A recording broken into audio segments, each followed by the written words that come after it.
딸 엄마를 고발하는 날. 내가 침묵하면 누군가 죽고 내가 말하면 엄마가 무너진다. 오늘 내 입 하나가 한 집안의 운명을 바꾼다. 구독과 좋아요로 함께 해주세요.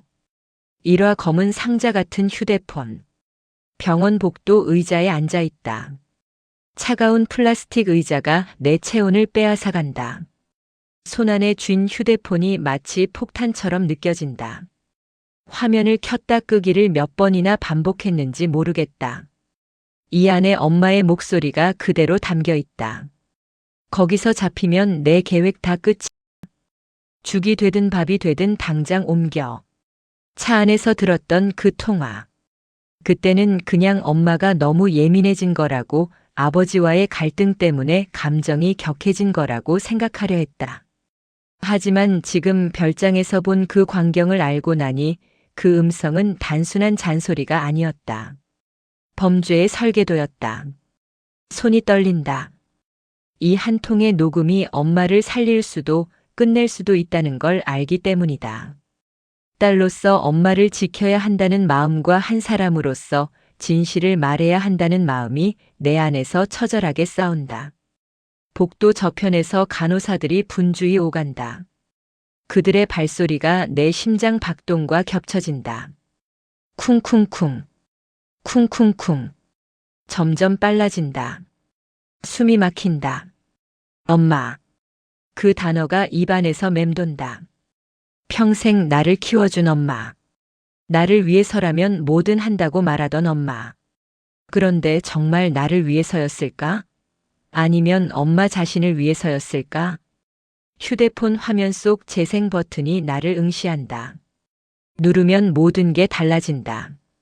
누르지 않으면 나는 공범이 된다. 이화 엄마가 그런 사람 아니란 마지막 믿음. 시간을 조금 돌려본다. 양평 별장으로 향하던 그날 오후. 비포장도로를 미친 듯 달리는 차 안. 운전석의 지환이 뒷모습이 긴장으로 굳어 있었고 뒷좌석의 엄마 얼굴은 흑빛이었다. 나는 떨리는 목소리로 물었다. 엄마, 아버지 화나신 것 같던데 무슨 일이야? 우진 오빠 진짜 유학 간 거 맞지? 엄마가 짜증 섞인 목소리로 내뱉었다. 넌 조용히 해. 어른들 일이야. 그 말에 나는 더 이상 묻지 못했다. 늘 그랬다. 궁금해도 묻지 말 것. 불안해도 모른 척 할 것. 엄마를 믿을 것. 이게 이 집안에서, 이 가족 안에서 내가 배운 생존법이었다. 창밖으로 나무들이 빠르게 지나간다. 햇빛이 나뭇잎 사이로 부서져 들어온다. 아름다운 풍경인데 전혀 아름답지 않다.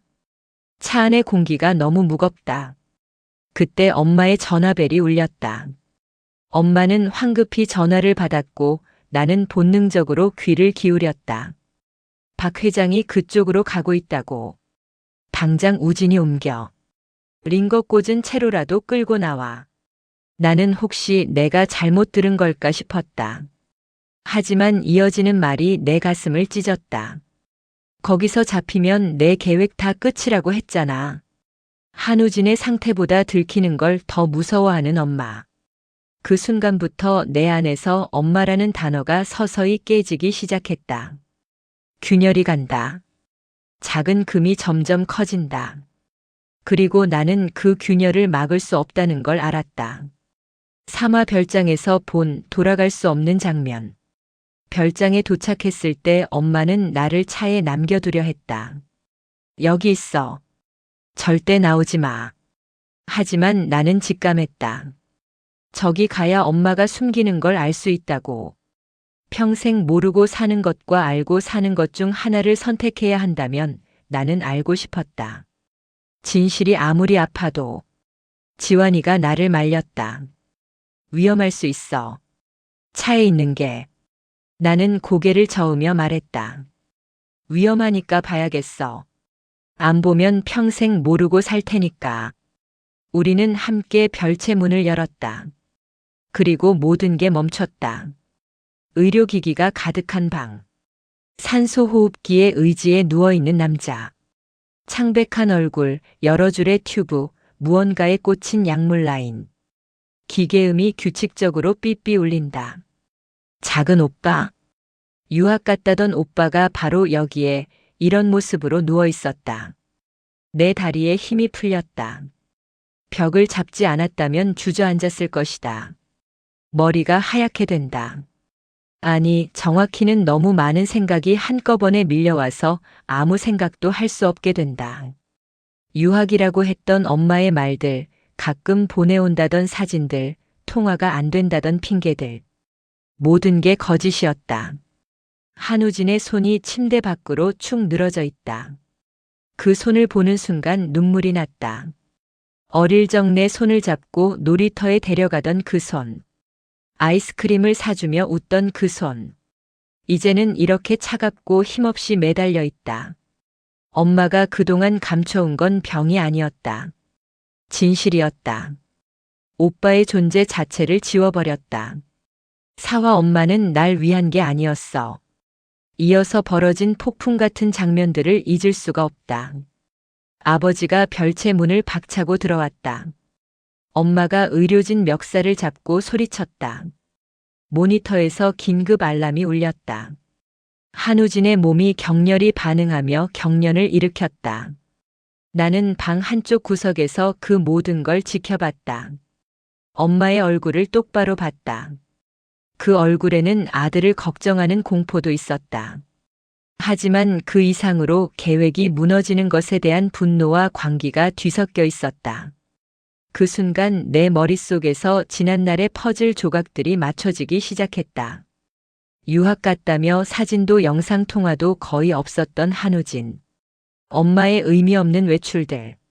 몰래 받던 전화들. 술 마시고 중얼거리던 말들. 아빠는 우진이만 사랑해. 우진이만.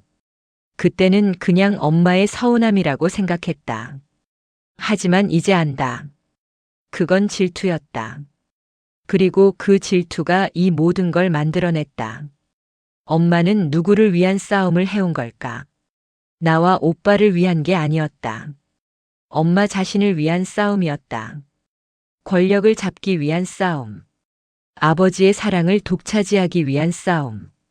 그 싸움 속에서 한우진은 도구가 됐고 나는 방패가 됐다. 창밖으로 보이는 하늘이 너무 맑다. 이렇게 끔찍한 일이 벌어지는 곳에 하늘이 어떻게 이렇게 맑을 수 있을까? 세상은 무심하다. 누군가의 인생이 무너지는 순간에도 해는 뜨고 새는 운다. 오화 상담실에서 마주한 선택, 딸로 살 것인가, 사람으로 살 것인가. 시간은 다시 현재로 돌아온다. 병원 내 조사협조실. 차가운 형광등 불빛 아래 나는 가운데 의자에 혼자 앉아 있다. 책상 건너편에는 회장 측 법무팀, 경찰, 병원 쪽 인사들이 앉아 있다. 누군가는 부드러운 말로, 누군가는 은근한 압박으로 말한다. 사실 관계만 간단히 말씀해 주시면 됩니다. 어머니께서 감정이 격해져서 과하게 말씀하셨을 수도 있고요.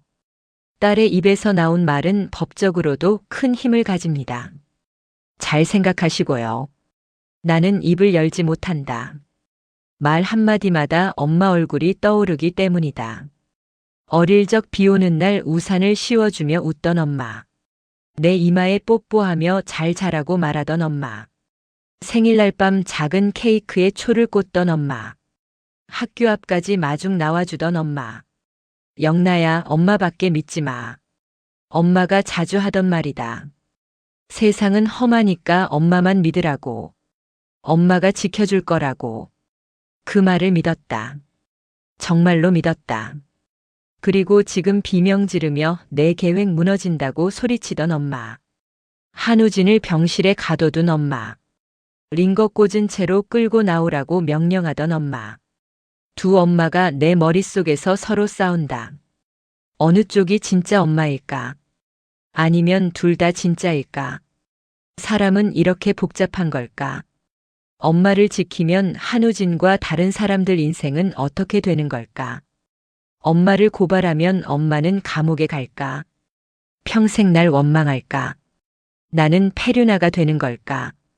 마지막으로 떠오르는 건 별장에서 내게 매달리던 한우진의 손이다. 영나야, 무서워.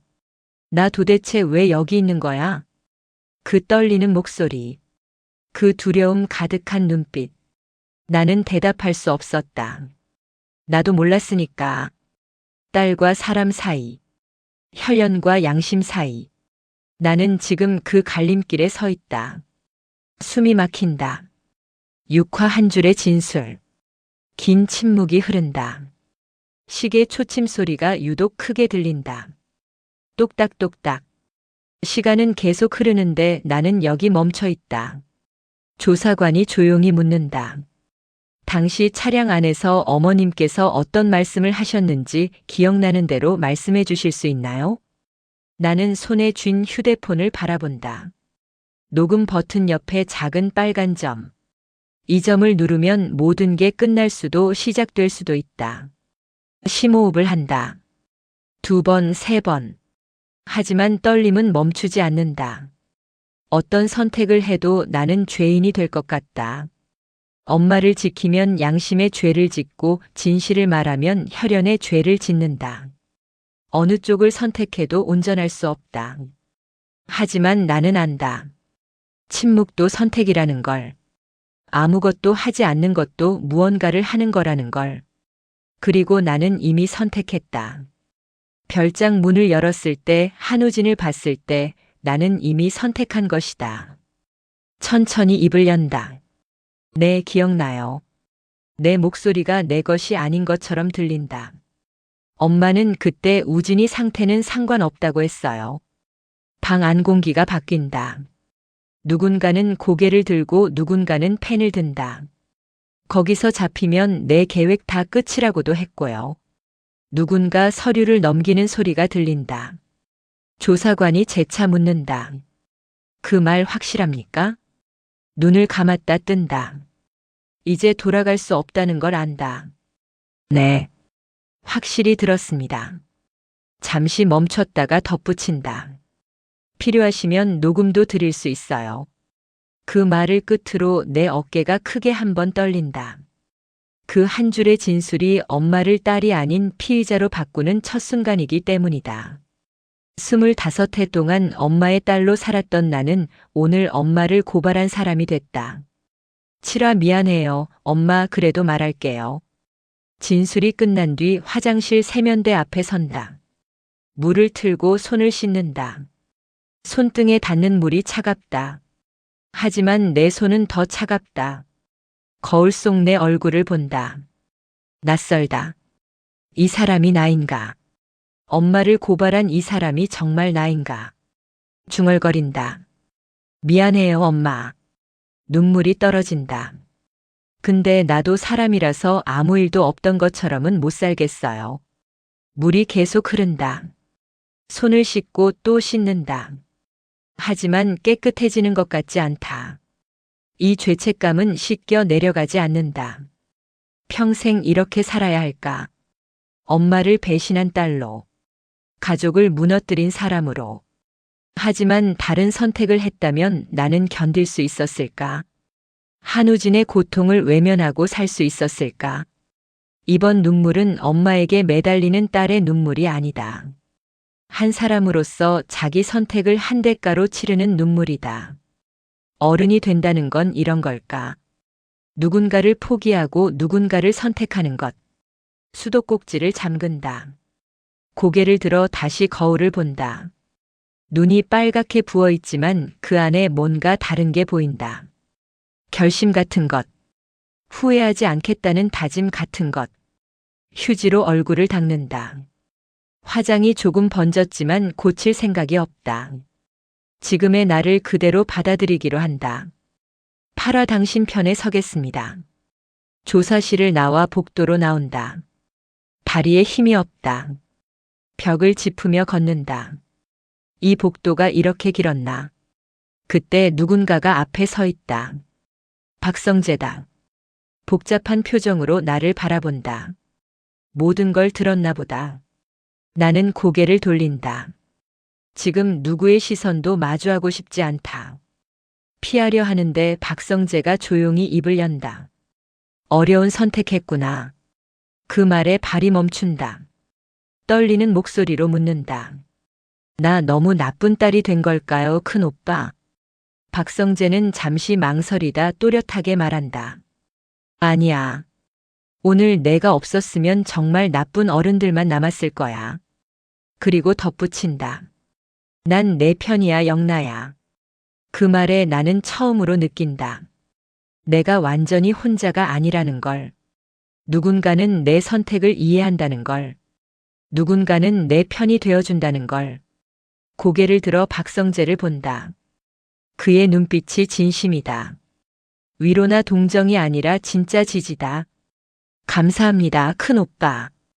그 말밖에 할 수 없다. 더 많은 말을 하려면 또 울 것 같다. 복도 끝 유리 너머로 중환자실이 보인다. 한우진이 누워있는 곳. 저기서 작은 오빠는 지금 무슨 생각을 할까? 나를 원망할까? 아니면 고마워할까? 박성재가 옆에 선다. 함께 유리 너머를 바라본다. 아무 말도 하지 않는다. 그냥 곁에 있어준다. 그것만으로도 충분하다. 나는 오늘 가족을 잃었을지도 모른다. 하지만 나 자신은 지켰다. 그리고 누군가의 편이 됐다. 이게 옳은 선택이었는지는 시간이 지나야 알겠지만 적어도 후회는 하지 않을 것이다. 복도의 형광등이 깜빡인다. 저 멀리서 발자국 소리가 들린다. 세상은 계속 돌아간다. 내가 멈춰 있어도 세상은 멈추지 않는다. 깊게 숨을 들이쉰다. 이제 앞으로 나아가야 한다. 뒤돌아보지 말고, 무너지지 말고, 내가 선택한 길을 걸어가야 한다. 며칠 후 나는 다시 그 복도에 서 있다. 이번엔 혼자가 아니다. 박성재가 옆에 있다. 한우진의 병실 문 앞에서 망설인다. 노크를 해야 할까? 그냥 들어가야 할까? 작은 오빠는 날 보고 싶어 할까? 박성재가 조용히 말한다. 천천히 해. 괜찮아. 노크를 한다. 안에서 작은 소리가 들린다. 들어와. 문을 연다. 한우진이 침대에 반쯤 기대 앉아 있다. 많이 수척해졌지만 눈빛은 살아있다. 영나야. 작은 오빠. 두 글자가 전부다. 더 이상 말이 나오지 않는다. 한우진이 먼저 손을 내민다. 나는 그 손을 잡는다. 따뜻하다. 별장에서 봤던 그 차갑고 힘없던 손이 아니다. 고마워. 한우진이 말한다. 용기 내줘서. 나는 고개를 저으며 운다. 미안해요, 작은 오빠. 더 빨리 몰랐어서. 한우진이 내 손을 꽉 쥔다. 내 잘못 아니야. 아무것도. 창밖으로 햇살이 들어온다. 따뜻한 봄날의 햇살. 이 햇살이 우리를 비춘다. 무너진 가족, 깨진 믿음, 배신과 용기가 뒤섞인 우리를. 하지만 우리는 여전히 여기 있다. 살아있다. 그리고 다시 시작할 수 있다. 영나는 오늘 엄마와 딸 사이에서 사람을 택했습니다. 쉽지 않은 선택이었죠. 여러분이라면 어떤 선택을 하셨을까요? 가족이라는 이름 뒤에 숨은 진실을 마주할 용기, 누구에게나 필요한 게 아닐까요? 다음 회에서는 고성희가 어떤 반응을 보일지, 그리고 박진석 회장은 이 사태를 어떻게 수습할지 함께 예상해 보겠습니다. 구독과 좋아요, 알림 설정으로 달콤 예고실과 함께 해주세요. 계절이 한 걸음 더 성큼 변하는 요즘, 어디서 어떻게 듣고 계신지도 댓글로 남겨주시면 덕분에 모두 따뜻해질 것 같습니다. 감사하겠습니다.